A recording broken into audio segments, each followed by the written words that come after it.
Mi familia olvidó que existía. En la cena, dije con calma, vendí la aplicación. Mi hermano sonrió con sarcasmo, por calderilla. Respondí, $180M, en efectivo. La sala quedó en silencio.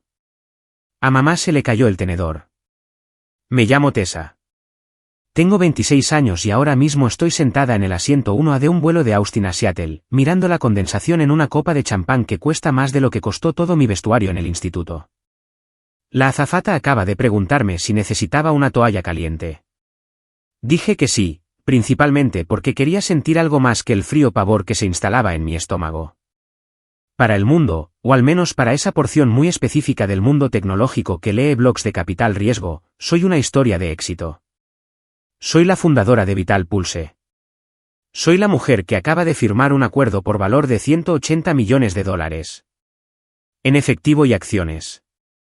La tinta apenas está seca. La transferencia bancaria está en una cuenta de depósito que parece un número de teléfono. Pero para las personas a las que voy a ver, no soy ninguna de esas cosas. Para Brenda y Hank, mis padres, y para Derek, mi hermano de 31 años, solo soy Tessa. El ruido de fondo, el error que decidieron quedarse, pero que nunca supieron cómo amar. Para ellos, trabajo en una tienda de reparación de ordenadores arreglando teclados rotos y restableciendo contraseñas por un sueldo apenas superior al mínimo. Les he dejado creer esto durante años. ¿Por qué? Porque era más fácil que se decepcionaran de mí por ser pobre a que me utilizaran por ser rica. El avión entra en una zona de turbulencias, sacudiendo la copa de champán. La caída repentina me revuelve el estómago y así de repente, ya no estoy en una cabina de primera clase. Vuelvo a tener 8 años. Recuerdo perfectamente el patio trasero de nuestra antigua casa en Seattle. Era una tarde gris, típica del noroeste del Pacífico. Era el 13º cumpleaños de Derek. Mis padres se habían esmerado.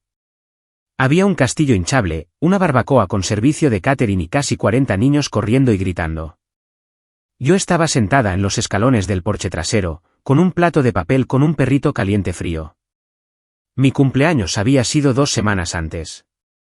Había recibido una muñeca de saldo con un ojo que no cerraba bien y una tarjeta que mi padre firmó mientras veía la televisión.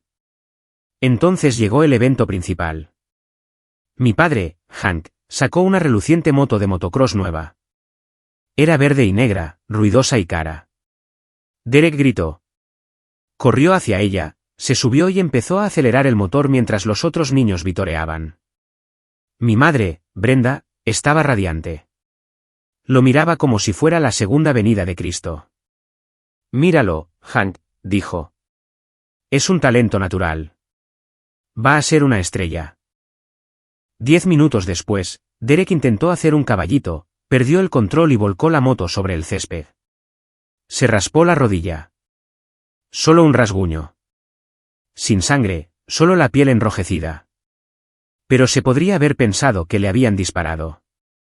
La música se detuvo. Mi madre corrió hacia él, lamentándose. Mi padre gritaba pidiendo hielo. La fiesta se detuvo en seco para que todos pudieran atender al niño de oro. En medio del caos, me había acercado al columpio. Intentaba ver qué tan alto podía llegar, intentando ver por encima de la valla, quizás intentando ver un mundo en el que yo importara. Resbalé. Caí con fuerza sobre las losas de hormigón del patio. Se me abrió el codo. La sangre empezó a gotear por mi brazo, manchando mi barata camiseta blanca. Me dolió tanto que por un segundo no pude respirar. Me acerqué a la multitud que rodeaba a Derek. Tiré de la camisa de mi madre. Mamá, susurré. Estoy sangrando. Ni siquiera bajó la mirada. Simplemente apartó mi mano como si fuera una mosca. Ahora no, Tessa, espetó. ¿No ves que tu hermano está herido? Deja de intentar que todo gire en torno a ti. Entra y lávate. Me quedé allí un momento, con la sangre goteando sobre mis zapatillas, viéndola besar la rodilla ilesa de Derek. Esa fue la primera vez que aprendí la regla de nuestra casa. El dolor de Derek es una tragedia. Mi dolor es una inconveniencia. Entré en casa, me subí al lavabo del baño y me lavé la gravilla del brazo con agua fría que escocía. Lo envolví en papel higiénico y cinta adhesiva porque no nos quedaban tiritas. No lloré. Ese fue el día que dejé de llorar por ellos. El piloto anuncia nuestro descenso a Seattle. Las nubes grises fuera de la ventana se ven exactamente igual que aquel día. Tomo un sorbo del champán. Sabe caro, pero no borra el sabor de ese recuerdo. Voy a volver. Pero esta vez, no soy la niña con el brazo vendado con cinta. Soy la que tiene el cheque. Si el incidente de la moto fue la grieta en los cimientos, el incidente de la apendicitis fue el momento en que toda la casa se derrumbó sobre mí. Tenía 16 años. Era un martes de noviembre. Me desperté con un dolor sordo cerca del ombligo. A mediodía, durante mi examen de historia, se había desplazado a la parte inferior derecha y se había agudizado hasta convertirse en algo que se sentía como un cuchillo caliente retorciéndose cada vez que me movía. Suspendí el examen porque no podía concentrarme en la revolución industrial cuando sentía que mis entrañas estaban explotando. Logré caminar a casa desde la escuela, doblándome cada pocos cientos de metros. Cuando entré por la puerta principal, la casa era un hervidero. Derek, que tenía 21 años en ese momento y vivía en casa después de suspender su primer semestre en una universidad estatal, se estaba preparando para su partido de campeonato. No era un campeonato real. Era una liga de fútbol recreativa para adultos, pero para Brenda y Hank, era la Copa del Mundo. Estaban en la cocina preparando bocadillos y llenando neveras portátiles. Mamá, jadeé, apoyándome en el marco de la puerta. Tenía la cara pálida, sudorosa. Algo va mal. El estómago. Creo que necesito un médico. Mi madre no levantó la vista de los sándwiches que estaba haciendo. Toma un poco de Tylenol, Tessa. Tenemos que irnos en 10 minutos. Derek nos necesita allí para los calentamientos. No, dije, con la voz temblorosa. Es grave. Duele mucho. Por favor. Derek entró con su uniforme, lanzando una pelota al aire. Solo está fingiendo porque suspendió ese examen de historia. Se rió.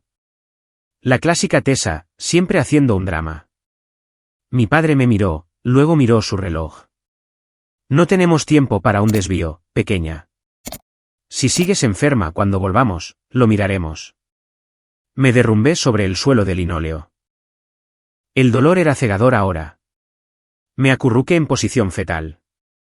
No puedo caminar, susurré. Mi madre suspiró. Fue un sonido fuerte y exasperado que nunca olvidaré. Pasó por encima de mí. Literalmente, pasó por encima de mi cuerpo para llegar a la nevera portátil. Bien, quédate aquí. Pero no esperes que te traigamos comida para llevar si vas a estar de mal humor toda la noche. Vamos, Hank. Derek, vámonos. Y se fueron. Pasaron por encima de su hija que se retorcía de dolor en el suelo de la cocina para ir a ver a su hijo adulto jugar un partido de fútbol sin importancia. El silencio de la casa después de que la puerta se cerrara de golpe fue aterrador. Supe, con una claridad que normalmente solo llega a los adultos, que si no hacía algo, podría morir. Y supe que a mis padres probablemente les molestarían más los gastos del funeral que mi pérdida. Me arrastré hasta el teléfono fijo. Llamé a una compañía de taxis. No llamé al 911 porque me aterraba la factura de la ambulancia, un miedo que me inculcó oír a mi padre quejarse del dinero todos los días a pesar de comprarle a Derek un coche nuevo ese año. Cuando llegó el taxi, el conductor, un hombre sigmayor llamado señor Sin, me vio arrastrarme por el camino de entrada y corrió a ayudarme. Me llevó en brazos al asiento trasero. Condujo a 80 millas por hora hasta la sala de emergencias más cercana. Incluso se quedó en la sala de espera hasta que las enfermeras me llevaron adentro. Un extraño se preocupó más por mi supervivencia en 20 minutos que mis padres en 16 años. Se me había roto el apéndice. El cirujano me dijo más tarde que si hubiera esperado otras 2 horas, la infección se habría vuelto séptica y probablemente no lo habría logrado. Me desperté de la cirugía sola, sin flores, sin globos, solo el pitido del monitor. Mis padres aparecieron 2 días después. 2 días. Cuando entraron en la habitación, mi padre sostenía un globo metálico desinflado que decía, «Vamos equipo», claramente un sobrante del partido de Derek. Realmente nos asustaste, dijo mi madre, acercando una silla, pero no sonaba asustada. Sonaba molesta. El copago del seguro va a ser ridículo, Tessa. Sabes que las cosas están apretadas ahora con los pagos del coche de Derek. Casi me muero, dije. Mi voz era ronca por la anestesia. Oh, no seas dramática, dijo Derek desde la puerta. Ni siquiera entró en la habitación. Estaba enviando mensajes de texto con su teléfono. Es una cirugía de rutina. La gente se la hace todos los días. Ese fue el momento.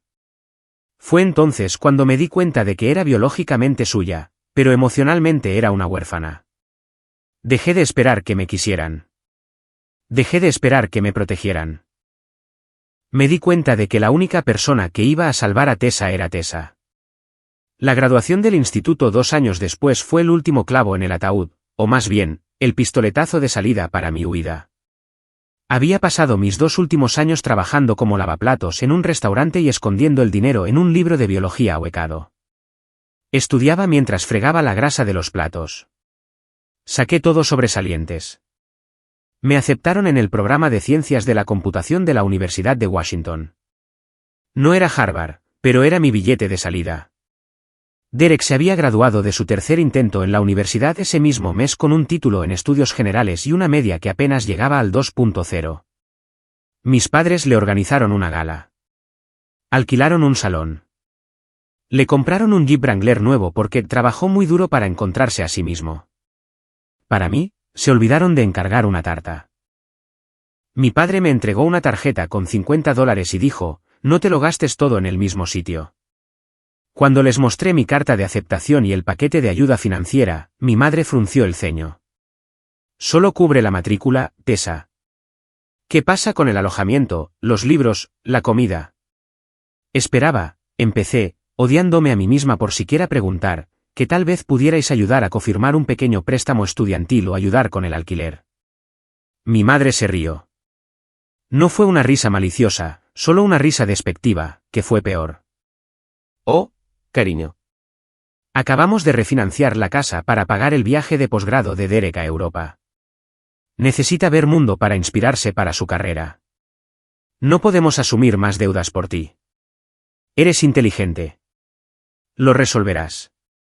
Siempre lo haces. Lo resolverás. El himno de mi vida. El día de la mudanza fue tranquilo. No hubo fanfarria. No hubo padres ayudándome a empacar cajas. Derek ya estaba en Ámsterdam publicando fotos de sí mismo fumando marihuana en cafeterías. Mis padres estaban en el trabajo. Empaqué toda mi vida en el maletero de un Honda Civic oxidado que había comprado en un desguace por $600. Ropa, libros, mi viejo portátil y el libro de biología hueco con mis ahorros. No dejé una nota. No había nada que decir. Simplemente dejé la llave de casa en la encimera de la cocina, junto a la pila de facturas sin pagar que mi padre siempre ignoraba. Mientras salía del camino de entrada, miré la casa por última vez. Parecía una casa suburbana normal. Césped bonito, pintura azul, una canasta de baloncesto en la entrada que solo Derek podía usar. Pero para mí, parecía una prisión de la que acababa de escapar. Conduje hacia la ciudad, con el corazón martilleándome en el pecho. No tenía una habitación en una residencia porque no podía pagar el depósito. Había encontrado una habitación en un apartamento compartido con otras 4 personas en una parte poco recomendable del distrito universitario. Olía a moho y cerveza rancia, pero costaba $400 al mes. Desempaqué mis cajas sola. Cené un vaso de fideos instantáneos, sentada en el suelo porque no tenía silla. Y luego, a las 4 de la mañana, incapaz de dormir, me puse las zapatillas y salí a correr. Correr se convirtió en mi droga. Corría hasta que me ardían los pulmones. Corría hasta que mis piernas parecían de plomo. Corría porque si me detenía, la aplastante realidad de que estaba completamente sola en el mundo me alcanzaría. Corría por las calles oscuras de Seattle, pasando las tiendas de campaña de los sin techo, las tiendas cerradas, los relucientes campus tecnológicos donde la gente ganaba 6 cifras. Miré esos edificios de cristal y me hice una promesa a mí misma. No solo iba a sobrevivir. Iba a construir una fortaleza tan alta que mi familia nunca más pudiera pasar por encima de mí. Mis años universitarios no estuvieron llenos de fiestas o partidos de fútbol. Fueron un borrón de cafeína, código y cortisol. Llevaba una carga completa de cursos durante el día.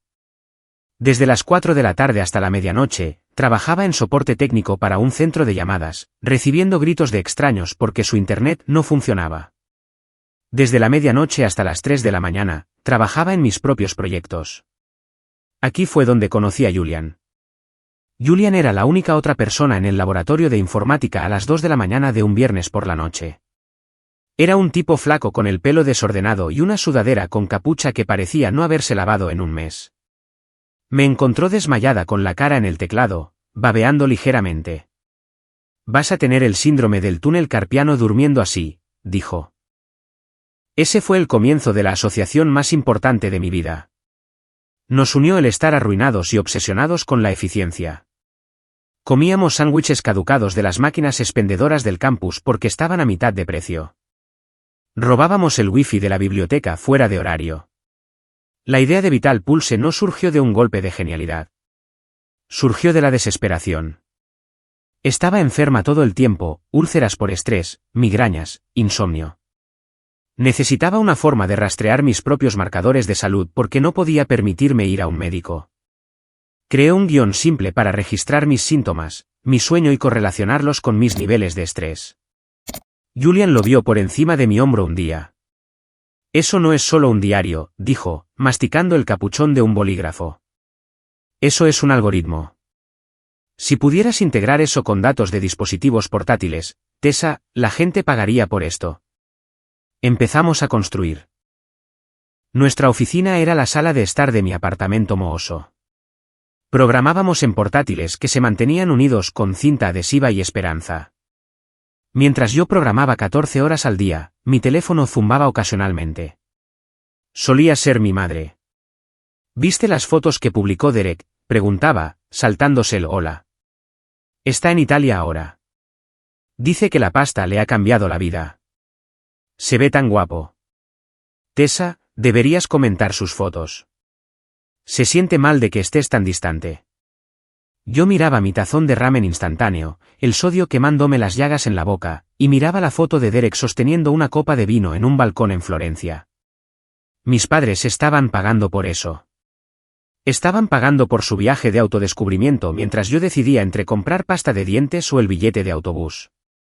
«Qué bien, mamá», decía con voz plana. «Tengo que volver al trabajo». «Trabajo, trabajo, trabajo», se burlaba. «Te vas a convertir en una solterona vieja y aburrida antes de los 25. Derek está ahí fuera viviendo la vida. Deberías probarlo alguna vez». Colgué. No le conté sobre la aplicación. No le conté que Julian y yo acabábamos de alcanzar nuestros primeros 1000 usuarios. No le conté que un inversor ángel estaba mirando nuestra presentación. Aprendí a mantener mis victorias ocultas porque si se las mostraba, ella encontraría la manera de hacerlas parecer pequeñas en comparación con la existencia de Derek.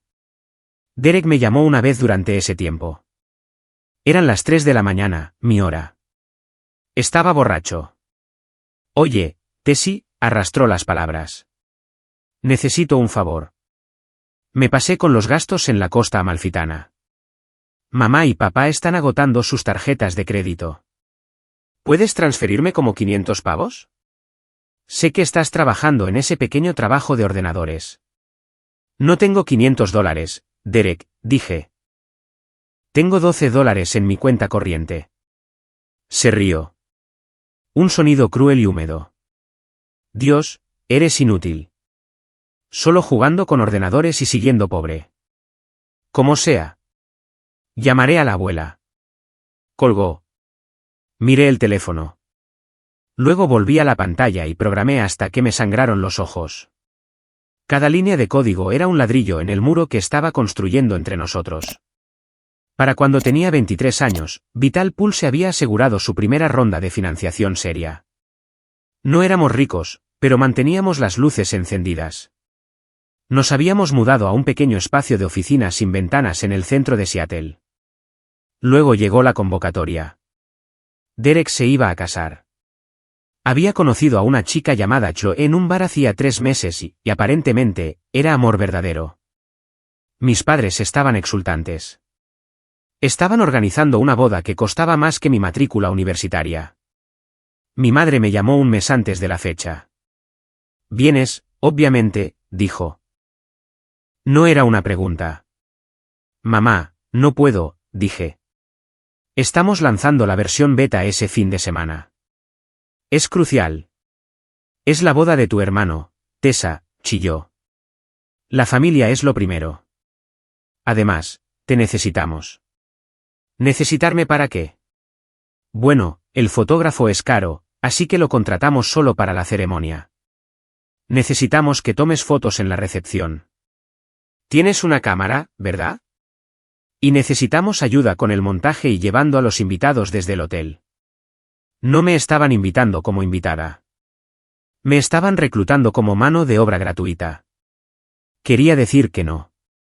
Dios, quería decir que no, pero el condicionamiento de la culpa es profundo. Volé a casa. Pagué mi propio billete, lo que me costó una semana de presupuesto para la empresa. La boda fue una pesadilla. Mis padres habían vuelto a hipotecar la casa para pagarla. Derek llevaba un smoking de $3.000. Yo llevaba un vestido que compré en una tienda de segunda mano. Durante la recepción, mientras corría sudando, tomando fotos de parientes borrachos con mi DSLR de nivel básico, comenzaron los discursos. Mi padre se levantó, sosteniendo una copa de champán. Por mi hijo, Derek, sonrió, con lágrimas en los ojos. La luz de nuestras vidas. Siempre has sido especial, hijo. Estamos muy orgullosos del hombre en el que te has convertido. Te mereces el mundo. Mi madre tomó el micrófono. Y a Chloe, bienvenida a la familia. Estamos muy felices de que Derek haya encontrado a alguien que lo aprecie. Siempre hemos apoyado a Derek en todo. Y verlo aquí hoy es nuestro mayor logro. Yo estaba de pie a 3 metros de distancia, sosteniendo una cámara, con los pies apoyados en unos tacones baratos. No me mencionaron. Ni una sola vez. Agradecieron al servicio de catering. Agradecieron al DJ. Agradecieron a los invitados que viajaron desde lejos, pero la hija que estaba capturando sus recuerdos era invisible. Luego Derek tomó el micrófono. Miró alrededor de la habitación, absorbiendo la adoración. Quiero agradecer a mis padres, dijo, con la voz embargada por la emoción. Vosotros sois los verdaderos MVP. Nunca dejasteis de creer en mí, incluso cuando las cosas se pusieron difíciles. Sois el único sistema de apoyo que he tenido. El único sistema de apoyo. Miré a Julian, a quien había enviado un mensaje de texto en pánico antes. No estaba allí, pero su respuesta estaba grabada en mi mente. No te merecen, T. Vuelve a la oficina. Estamos construyendo el futuro. Ellos solo están repitiendo el pasado. Dejé la cámara sobre una mesa. No me despedí. Salí por la puerta trasera del lugar, me subí a mi coche de alquiler y conduje directamente al aeropuerto. Bloqueé sus números durante 3 meses. El matrimonio duró 6 meses. Chloe dejó a Derek porque se dio cuenta de que no tenía trabajo, ni ambición, y dependía por completo de sus padres. Mis padres perdieron $40.000 en esa boda. Pero yo gané algo. Gané la certeza absoluta de que nunca, nunca más, dejaría que me utilizaran. Esa noche, volé de regreso a Seattle, entré en nuestra pequeña oficina a las 2 de la mañana y le dije a Julian, a trabajar. Quiero comprar un edificio algún día que proyecte una sombra sobre toda su casa. 2 años después del desastre de la boda, estaba sentada en una oficina de esquina con vistas al Puget Sound. Vital Pulse se había mudado del sótano sin ventanas a una suite con paredes de cristal en el piso 20. Teníamos 60 empleados. Tenía 25 años y acababa de aparecer en una lista de 30 menores de 30 en una revista de tecnología. Por supuesto, mi familia no sabía nada de la lista. Usaba mi segundo nombre para los comunicados de prensa para mantener un perfil bajo. Para ellos, todavía trabajaba en ordenadores en algún lugar de la ciudad. Estaba en medio de una revisión de código con mi ingeniero principal cuando mi teléfono personal zumbó. Era Brenda. Normalmente lo dejaba pasar al buzón de voz, pero habían estado llamando repetidamente durante 2 días. Hice una seña a mi equipo para que me diera un minuto y salí al pasillo. «Hola. ¿Tessa? ¿Por fin?» La voz de mi madre estaba sin aliento, frenética. «¿Dónde has estado?» «He estado intentando localizarte toda la semana». «Estoy en el trabajo, mamá». «¿Qué pasa?» «¿Está papá bien?» «Papá está bien». ¿Es Derek?» Bueno, tuvo un poco de mala suerte en su trabajo. «¿Mala suerte?», pregunté, apoyando la frente en el cristal frío de la ventana. «¿Quieres decir que lo despidieron?» «No lo despidieron», espetó a la defensiva. Fue una separación mutua. Su gerente estaba celoso de sus habilidades de liderazgo. «Derek es un visionario, Tessa. Intimida a la gente que piensa en pequeño». Me mordí la lengua tan fuerte que sentí el sabor a cobre. Derek había estado trabajando como supervisor de turno en una tienda de electrónica. Dudaba que su liderazgo visionario fuera el problema. «Vale», dije, mirando mi reloj. «Entonces, ¿qué quieres que haga?» Bueno, su tono cambió a esa dulzura azucarada y manipuladora que conocía demasiado bien. Estábamos pensando. «Trabajas en ese sitio de ordenadores, ¿verdad? Llevas allí unos años. Debes tener algo de influencia con el gerente». Cerré los ojos. «Mamá, Derek necesita un nuevo comienzo. Necesita estar en un entorno que aprecie su intelecto. Quiero que hables con tu jefe. Consíguele a Derek una entrevista. Tal vez para un puesto de gerente o un consultor senior. Es muy bueno con la gente». Casi se me cae el teléfono. Lo absurdo de la situación me mareó. Yo era la directora ejecutiva. Técnicamente, podía contratar a quien quisiera. Pero la idea de traer a Derek, el vago, consentido e incompetente Derek, a la empresa que había construido con mi propia sangre y sudor era físicamente repugnante. «Mamá», dije lentamente. «No puedo hacer eso». «¿Por qué no?» Su voz se agudizó al instante. «¿Te avergüenzas de él? ¿De tu propio hermano?» «No, es solo que mi empresa no está contratando ahora mismo». «No me mientas, Tessa. Todas las tiendas de ordenadores están contratando. Simplemente no quieres ayudarlo. Estás celosa». «¿Celosa?» Solté una risa corta e incrédula. ¿Celosa de qué, exactamente? De su potencial. Sabes, él siempre ha sido el brillante. Tú solo eres una obrera, Tessa. Está bien. Alguien tiene que serlo. Pero Derek es material de gerencia. Si lo metes, probablemente dirigirá el lugar en un año, y tal vez eso te amenaza. El silencio se prolongó. Miré el horizonte de la ciudad, las grúas construyendo nuevos rascacielos. Pensé en mi cuenta bancaria, que ya era más saludable que todo su fondo de jubilación.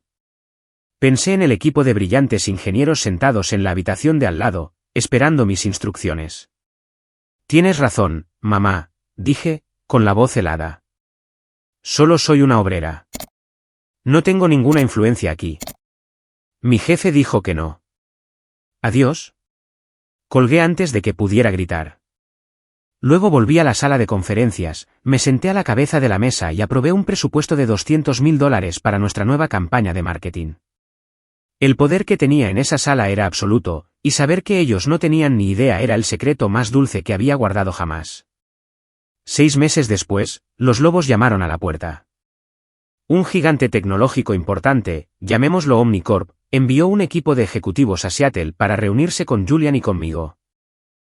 Querían Vital Pulse. La reunión se celebró en una sala de juntas que olía a cuero e intimidación. El negociador principal, un hombre con una sonrisa que no llegaba a sus ojos, deslizó un trozo de papel sobre la mesa de caoba. «Admiramos lo que han construido», dijo. «Queremos integrar sus datos de usuario en nuestra red publicitaria. Creemos que esta oferta refleja el valor de esos datos». Miré el papel. Escrito en negrita estaba el número, $50 millones. 50 millones. Me quedé allí mirando los ceros. Tenía 25 años. Este dinero significaba que podía retirarme hoy. Podía comprar una isla. Podía desaparecer. Por una fracción de segundo, pensé en llamar a mis padres. Imaginé la cara de Brenda si le dijera que valía 50 millones de dólares. Imaginé a Derek ahogándose en sus celos.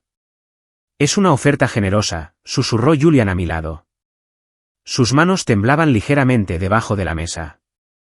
Tessa, ¿es esto? Esta es la salida. Pero entonces el negociador siguió hablando. Por supuesto, tendremos que hacer algunos cambios. Las funciones de privacidad que tienen son un poco restrictivas. Tendremos que abrir los registros de salud de los usuarios a nuestros socios. Anuncios dirigidos para productos farmacéuticos, ajustes de seguros, ese tipo de cosas. Monetizamos la ansiedad. Ese es el modelo. Se me revolvió el estómago.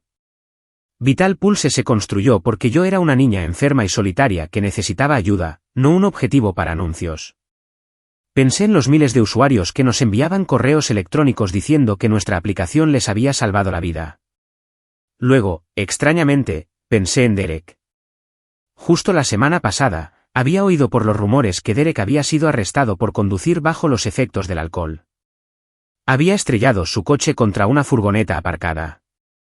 Él no resultó herido, pero el coche quedó destrozado. Mis padres habían vaciado sus ahorros de emergencia de nuevo para pagar su fianza y contratar a un abogado para reducirlo a un delito menor. Tiraban el dinero a sus errores para hacerlos desaparecer. Vendían su integridad para mantener las apariencias. Si aceptaba este dinero, si vendía a mis usuarios solo para enriquecerme, sería exactamente como ellos. Estaría vendiendo mi alma por comodidad. Miré al hombre del traje. No. La sala quedó en completo silencio.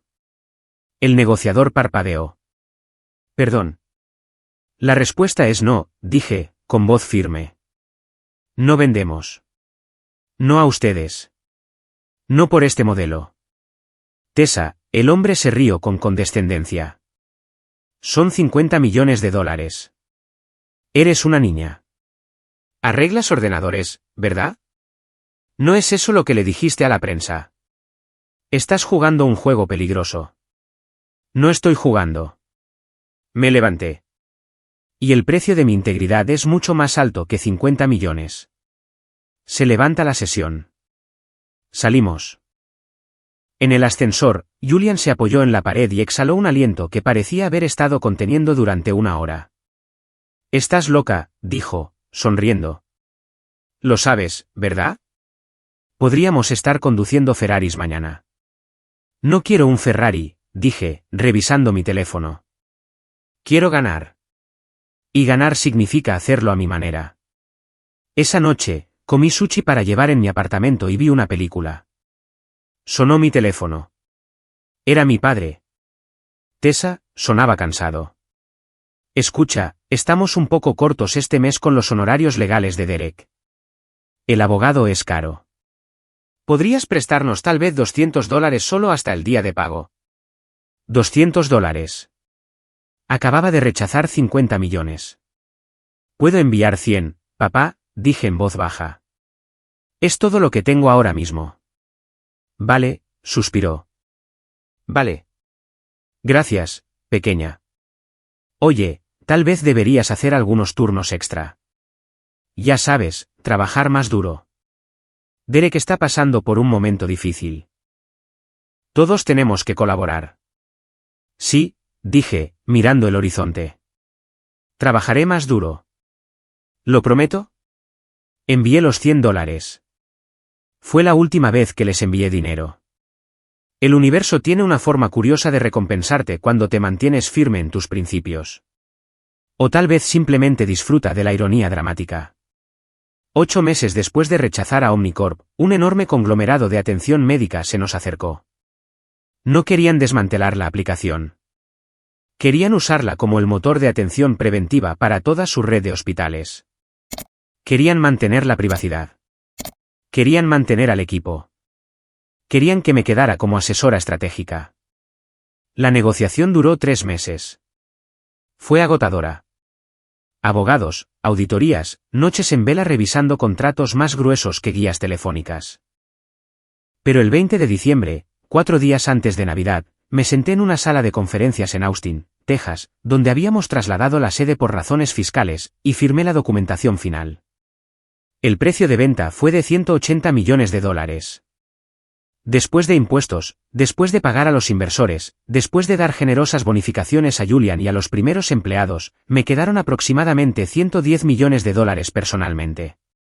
Cuando la transferencia bancaria llegó a mi cuenta, no grité. No descorché champán. Me senté en mi coche en el aparcamiento y lloré. No lágrimas de felicidad, solo de liberación. Fue como si hubiera estado sosteniendo una piedra pesada sobre mi cabeza durante 26 años y finalmente la hubiera bajado. Era rica. Riqueza generacional. Podía comprar la casa de mis padres 100 veces y quemarla, y ni siquiera afectaría a mis ganancias por intereses. Pero no los llamé. En lugar de eso, fui a ver a la doctora Merrick. La doctora Merrick era una terapeuta que había contratado hacía un año. Era una mujer severa con ojos amables que no me dejaba salirme con la mía con mis tácticas habituales de evasión. Así que, dijo, mirándome por encima de sus gafas. Eres centimillonaria. ¿Cómo se siente? Vacío, admití. Pensé que querría restregárselo en la cara inmediatamente. Pensé que contrataría a un escritor aéreo para que escribiera $180 millones sobre su casa, pero ahora solo me siento cansada. Eso es porque todavía estás buscando su permiso para tener éxito, dijo la doctora Merrick. Estás esperando que aplaudan. Nunca van a aplaudir, Tessa. No a menos que piensen que el aplauso les conseguirá algo. Entonces, ¿qué hago?, pregunté. ¿Es Navidad? Me invitaron. Brenda me envió un mensaje diciendo que sería como en los viejos tiempos. Voy. La doctora Merrick se inclinó hacia adelante. Ve. Pero no vayas como la hija que busca aprobación. Ve como una científica. Trátalo como un experimento. Entra en esa casa y obsérvalos. Observa la dinámica. Míralos no como tus padres, sino como personas. Personas imperfectas, limitadas, pequeñas. Y cuando veas la verdad, sabrás qué hacer. Un experimento, repetí, recopilación de datos. Exactamente. Ahora tienes la máxima ventaja. Tienes la verdad. Tienes el dinero. Tienes el poder. Ve a ver si han cambiado. Si no lo han hecho, bueno, tienes los medios para alejarte para siempre. Salí de su consulta con un plan. No iba a casa a reunirme. Iba a casa a inspeccionar las ruinas. Volé en primera clase a Seattle, pero alquilé un modesto todoterreno en el aeropuerto. No quería revelar mis cartas demasiado pronto. Quería que la revelación, si es que iba a haber una, fuera en mis propios términos. Me registré en una suite en el Four Seasons del centro. Tomé una larga ducha, me puse un suéter sencillo y unos vaqueros, de cachemira cara y mezclilla de diseñador, pero lo suficientemente sutil como para que mi familia, ciega a la moda, no notara la etiqueta del precio, y conduje hasta los suburbios. El trayecto fue una máquina del tiempo. Cada esquina guardaba un recuerdo de mí caminando sola, esperando un autobús, huyendo. Cuando llegué a la casa, me sorprendió lo pequeña que parecía. En mi memoria, era este imponente monumento a mi opresión. En realidad, era solo una casa de 2 niveles con la pintura gris desconchada y un césped que era más musgo que hierba. Había un flamante coche deportivo rojo en la entrada. De alquiler. Claramente, el vehículo de Derek para las fiestas, pagado por mis padres. El sedán de 10 años de mi padre estaba aparcado en la calle, oxidándose bajo la lluvia. Las prioridades eran visibles desde la acera. Respiré hondo, revisé el saldo de mi banco en mi teléfono por última vez solo para recordarme quién era, y subí por el camino. La puerta principal se abrió antes de que llamara. Brenda estaba allí. Parecía mayor. Las líneas alrededor de su boca eran más profundas, grabadas por años de fruncir el ceño y permitir. Llevaba un delantal festivo que parecía forzado. Tessa, dijo. Me dio un abrazo flojo y rápido, como si estuviera abrazando a una pariente lejana que no le gustaba mucho. Llegaste. Trajiste los regalos. Noam, ¿cómo estás? Noam, felicidades por tu ascenso, que había insinuado vagamente. Solo trajiste los regalos. Feliz Navidad, mamá, dije, entrando. Sí, los regalos están en el coche. Bien. Derek ha estado preguntando. Entra. Entra. No dejes que se escape el calor. La casa olía igual. Una mezcla de aroma a pino artificial, aceite de cocina viejo y estancamiento. Entré en la sala de estar. Hank estaba sentado en su sillón reclinable, dormido, con la televisión a todo volumen con un partido de fútbol. Y allí, tumbado en el sofá como un rey en el exilio, estaba Derek. Había engordado. Su cara estaba hinchada, sus ojos enrojecidos. Sostenía una cerveza aunque solo eran las 2 de la tarde. Llevaba un chándal que parecía caro pero le quedaba mal. No se levantó. No silenció la televisión. Simplemente me miró de arriba abajo con esa conocida mueca de desprecio. Vaya, mira quién es, dijo Derek con voz arrastrada. La chica de informática. ¿Arreglaste suficientes impresoras para permitirte un billete de avión o mamá tuvo que pagarlo? Sentí un destello de la vieja ira, el calor punzante en mi pecho. Pero luego recordé a la doctora Merrick. Observar, recopilación de datos. Lo miré. Realmente lo miré. Ya no veía a un hermano mayor que me diera miedo. Vi a un hombre de 31 años sin trabajo, sin perspectivas, viviendo de sus padres ancianos, tratando de intimidar a su hermana pequeña para sentirse grande. No era un monstruo. Era patético. Lo pagué yo misma, Derek, dije con calma. Bonito coche de alquiler el de fuera. ¿Quién lo pagó? Sus ojos se entrecerraron. Estoy entre proyectos ahora mismo. No lo entenderías. Las altas finanzas son complicadas. Claro, dije. Altas finanzas. Tessa, ven a ayudarme en la cocina, gritó mamá desde la otra habitación. Esas patatas no se van a pelar solas. Miré a Derek por última vez, esbocé una sonrisa que no llegó a mis ojos y me dirigí a la cocina. La trampa estaba puesta. Solo tenía que esperar a que cayeran en ella. La cocina estaba caliente y olía a pavo asado y a resentimiento rancio. Me quedé en la encimera, pelando patatas con un cuchillo sin filo, tal como lo había hecho cuando tenía 10, 12 y 16 años. Era como si no hubiera pasado el tiempo. Era la directora ejecutiva de una corporación multimillonaria. Sin embargo, en esta casa, seguía siendo solo la ayuda. Brenda estaba removiendo la salsa en la estufa. De espaldas a mí. Tarareaba un villancico, pero la tensión en sus hombros era visible. Entonces, comenzó, manteniendo un tono casual. Demasiado casual. Derek me dice que todavía vives en ese apartamento del centro. El que tiene compañeros de piso. Hacía 3 años que no vivía allí. Tenía un ático, pero no la corregí.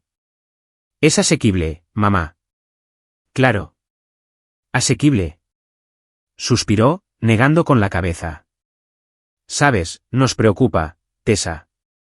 Trabajas muy duro, pero parece que nunca sales adelante. Mientras tanto, Derek está a punto de lograr algo enorme. Este nuevo negocio suyo de importación y exportación va a ser el definitivo. Solo necesita un poco de impulso. Seguí pelando. La piel de la patata se desprendía en tiras largas y sucias. Ah, sí. Sí. De hecho, se dio la vuelta, secándose las manos en el delantal. Aquí viene. ¿El giro? Está teniendo un ligero problema de flujo de caja. Solo temporal. Los bancos son muy lentos durante las fiestas, ya sabes. Necesita pagar a un proveedor para el martes o todo el trato se va al traste. Se apoyó en la encimera, mirándome con esos ojos suplicantes que siempre funcionaban con mi padre. Hemos agotado nuestra liquidez ayudándole a montar la oficina. Nos preguntábamos. Como no tienes una familia que mantener y tus gastos son tan bajos, tal vez podrías ayudar a tu hermano. Dejé el cuchillo. ¿Ayudarlo cómo? Un préstamo puente, dijo rápidamente. Solo $10,000. Te los devolverá el doble en un mes. ¿Lo prometió? $10,000. Pensaban que yo era una trabajadora de servicio de asistencia sin dinero. Y aún así, seguían intentando desangrarme. Si realmente estuviera en apuros, $10,000 serían una deuda que arruinaría mi vida. Pero no les importaba. Me dejarían morir de hambre para alimentar las ilusiones de Derek. No tengo $10,000 por ahí, mamá, dije, con voz firme. Vivo de cheque en cheque. ¿Recuerdas? Su rostro se endureció. La máscara de la madre preocupada se deslizó, revelando a la fría gerente que había debajo. Bueno, seguramente tienes una tarjeta de crédito o ahorros. Tessa, estamos hablando de su futuro. No seas egoísta. Siempre has sido tan tacaña. Tacaña, repetí. Te envié dinero para su abogado. Te envié dinero para su alquiler. Nunca pedí un céntimo de vuelta. Eso era la familia ayudando a la familia, espetó. Dios, llevas la cuenta de todo. Bien. Olvida que lo he preguntado. Si quieres ver a tu hermano fracasar, que pese sobre tu conciencia. Volvió a la salsa, removiendo agresivamente. Cogí la patata de nuevo. No me temblaban las manos. En el pasado, ya estaría llorando, sintiéndome culpable, preguntándome si era una mala persona. Ahora, solo sentía claridad. La doctora Merrick tenía razón. Los datos eran concluyentes. No me veían como una persona. Me veían como un recurso que explotar hasta dejarme seca. La cena está lista, gritó, con la voz repentinamente alegre de nuevo mientras miraba hacia la sala de estar. Vamos, chicos. Hora del pavo. La mesa del comedor estaba puesta con la vajilla buena, platos que estaban desconchados en los bordes pero que solo se sacaban en días festivos. Derek se sentó a la cabeza de la mesa, un lugar normalmente reservado para el padre, pero Hank había cedido su autoridad años atrás. Me senté a un lado, cerca de la puerta de la cocina, para poder levantarme y rellenar los vasos. La comida comenzó con el teatro habitual.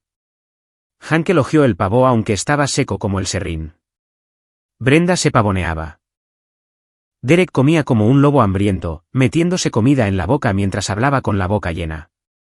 Así que, dijo Derek, señalándome con el tenedor. Mamá dice que sigues soltera.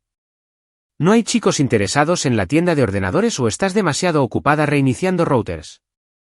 Se rió de su propio chiste. Hank se rió nerviosamente, mirándome. Vamos, Derek, sé amable. Tessa trabaja duro. Solo digo, sonrió Derek con sarcasmo, tomando un largo sorbo de vino. Tiene 26 años. El reloj no para. Si no consigue un marido pronto, ¿quién la va a cuidar? No es como si se fuera a jubilar con un sueldo de servicio de asistencia. Tomé un sorbo de agua. Estoy bien, Derek. ¿Cómo va el negocio de importación? Se puso tenso. Está explotando. Nos globalizamos el próximo trimestre. Estoy mirando propiedades en Miami. Voy a necesitar un paraíso fiscal. No tenía pasaporte. Sabía a ciencia cierta que su negocio consistía en comprar chatarra barata de dropshipping del extranjero y no lograr revenderla en Amazon. Eso suena caro, dije. Mamá dijo que necesitabas $10,000 para pagar a un proveedor.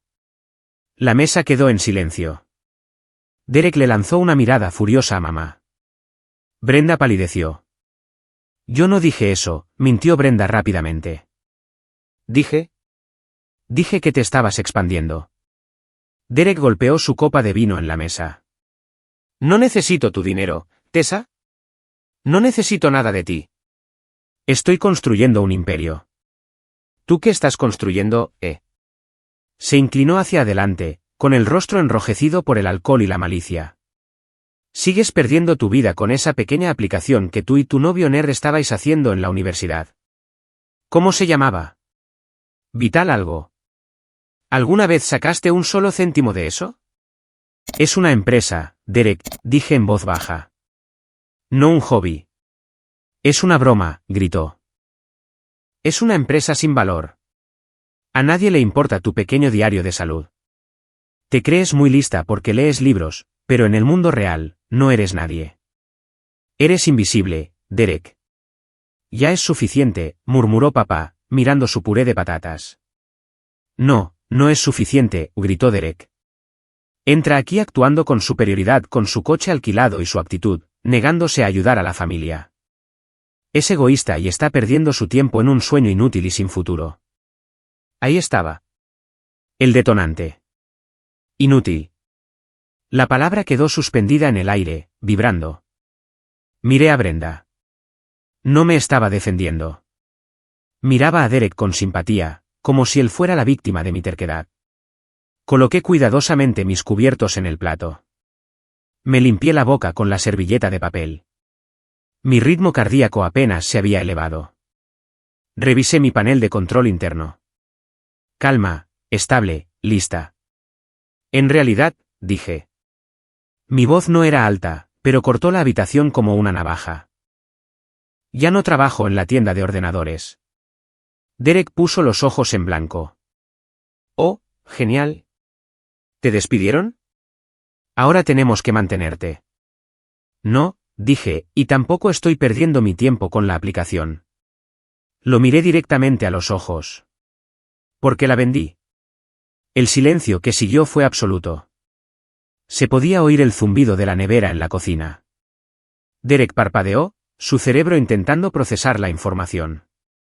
Una sonrisa sarcástica volvió a su rostro. ¿La vendiste? Soltó una corta risa seca. ¿A quién? ¿A otro nerd perdedor? ¿Qué sacaste? ¿5.000 pavos? Suficiente para pagar tus préstamos estudiantiles. Brenda parecía esperanzada. ¿De verdad, Tessa? ¡Qué bien! Todo ayuda. Quizás ahora puedas contribuir al fondo familiar. Metí la mano en el bolsillo y saqué mi teléfono. Lo desbloqueé y abrí mi aplicación bancaria. Había configurado la pantalla con texto grande específicamente para este momento.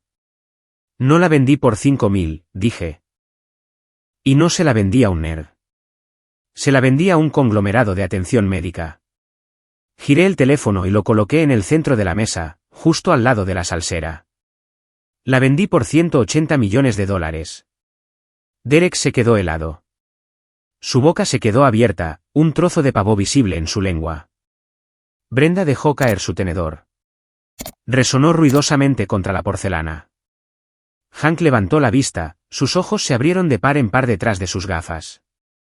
¿Qué? Susurró Derek. Eso es. Es una aplicación falsa. Es una captura de pantalla. Desliza, dije fríamente. Tócalo. Está en vivo. Extendió una mano temblorosa. Tocó la pantalla. Se desplazó por el historial de transacciones.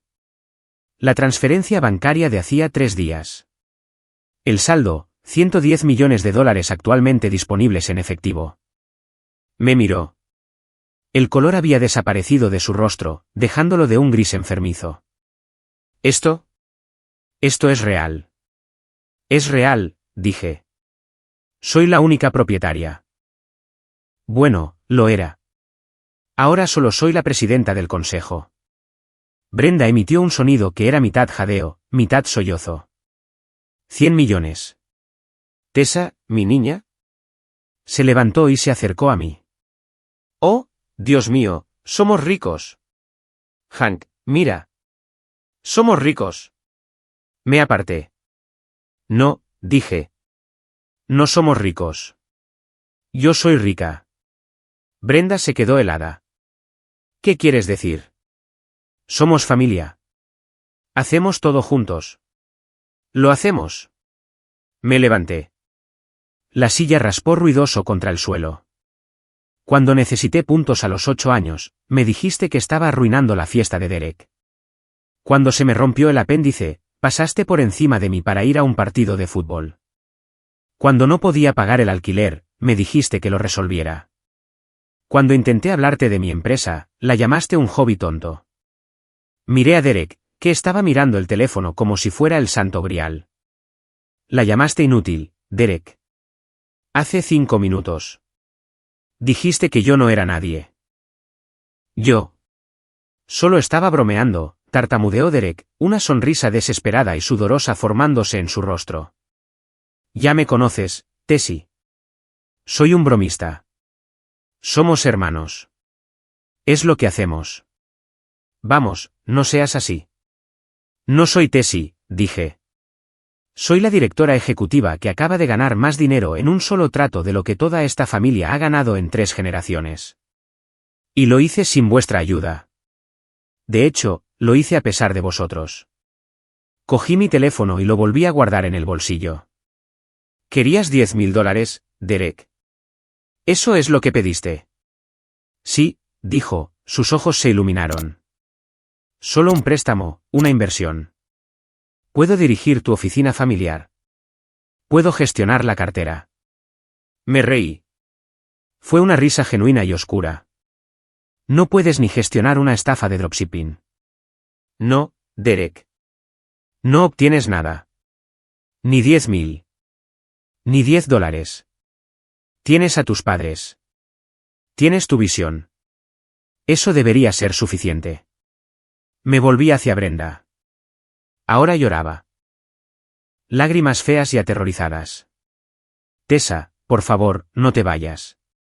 Podemos hablar de esto. Te queremos.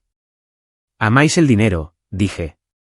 Os olvidasteis de que existía hasta que visteis ese número. Bueno, podéis volver a olvidarlo. Disfrutad del pavo. Está seco.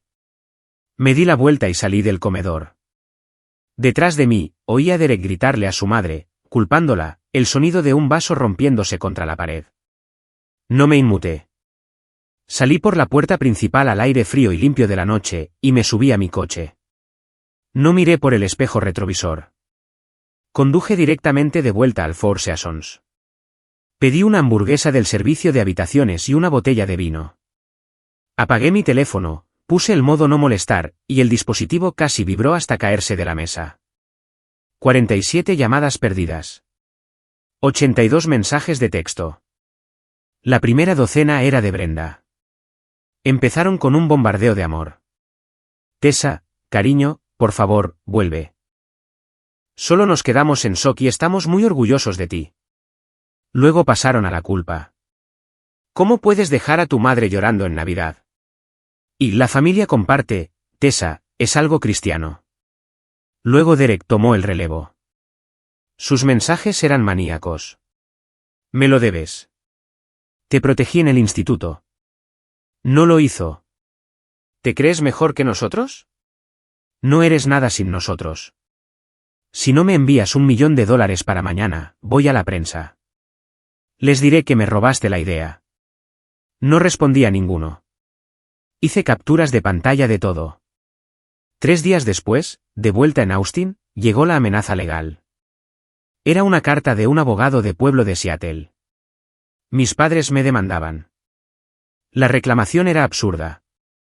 Exigían una compensación retroactiva por alojamiento, comida y apoyo educativo, además de una tarifa de consultoría, alegando que Derek había proporcionado propiedad intelectual crucial para Vital Pulse durante las cenas familiares.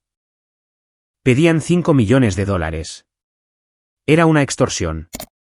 Pensaban que pagaría solo para que me dejaran en paz. Me senté en mi oficina con Julian y mi equipo legal. Mi asesor general, un tiburón llamado Roberts, miró la carta y se rió. Esto es adorable, dijo. ¿Quieres llegar a un acuerdo? No, dije. Quiero aniquilarlo. Recopilamos la auditoría. Hice que mi contable sacara todos los registros financieros disponibles. Encontramos los registros de los préstamos que les había enviado a lo largo de los años. Encontramos los registros públicos de la refinanciación de su casa. Estimamos el coste de criarme a mí en comparación con Derek, basándonos en escuela pública versus escuela privada, universidad estatal versus sus múltiples titulaciones fallidas. Roberts redactó una respuesta. Fue brutal. Enumeraba línea por línea la negligencia financiera que había sufrido. Adjuntaba las capturas de pantalla de los mensajes de chantaje de Derek. El párrafo final decía: si persiguen esta demanda frívola, la señorita Tessa contrademandará por angustia emocional e intento de extorsión. También publicará estos mensajes de texto y registros financieros al público, así como a los inversores de las actuales empresas de Derek. Sugerimos encarecidamente que cesen todo contacto de inmediato. Lo enviamos por correo certificado. Nunca más supimos de su abogado. La demanda fue retirada 48 horas después. Silencio.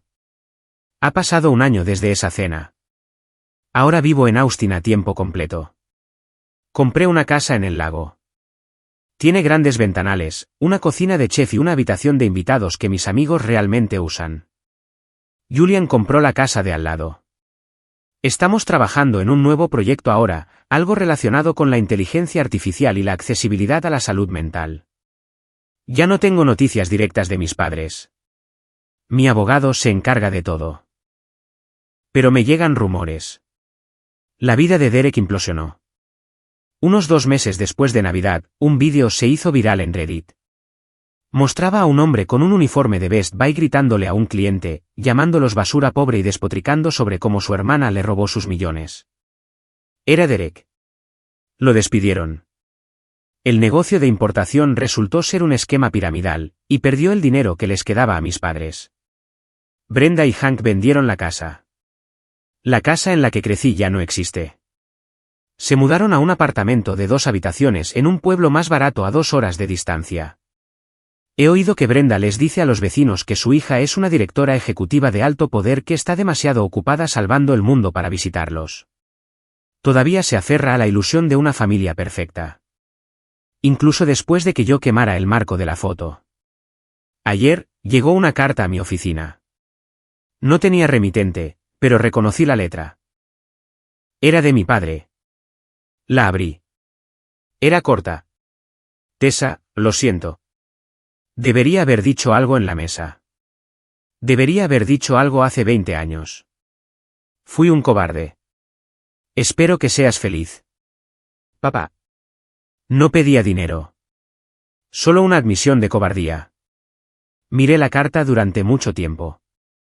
Una parte de mí quería llorar. Una parte de mí quería llamarlo, pero luego recordé el globo. Recordé que veía la televisión mientras yo sangraba. Recordé su silencio cuando Derek me llamó inútil. Una disculpa sin un cambio de comportamiento es solo manipulación. Sentí haber perdido su plan de jubilación, no a su hija. Metí la carta en la trituradora. La vi convertirse en confeti.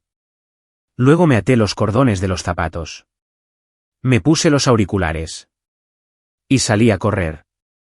Corrí a lo largo del lago, con el sol en mi cara, el aire oliendo a agua y flores silvestres. Mis piernas se sentían fuertes. Mis pulmones se sentían limpios. Ya no corría para escapar. Corría porque se sentía bien estar viva. Corría porque era libre. No los odio. El odio consume demasiada energía. Simplemente no siento nada por ellos. Son un capítulo en un libro que terminé de escribir. Y la secuela va a ser increíble. Así que me fui con $180 millones y dejé a mi familia lidiando con las consecuencias de sus propias elecciones. ¿Me equivoco al negarme a salvarlos? Muchas gracias por ver. Si crees que hice lo correcto, pulsa el botón de me gusta y suscríbete al canal para más historias de karma y venganza. No olvides darle a la campanita para no perderte ninguna publicación. Nos vemos en el próximo vídeo.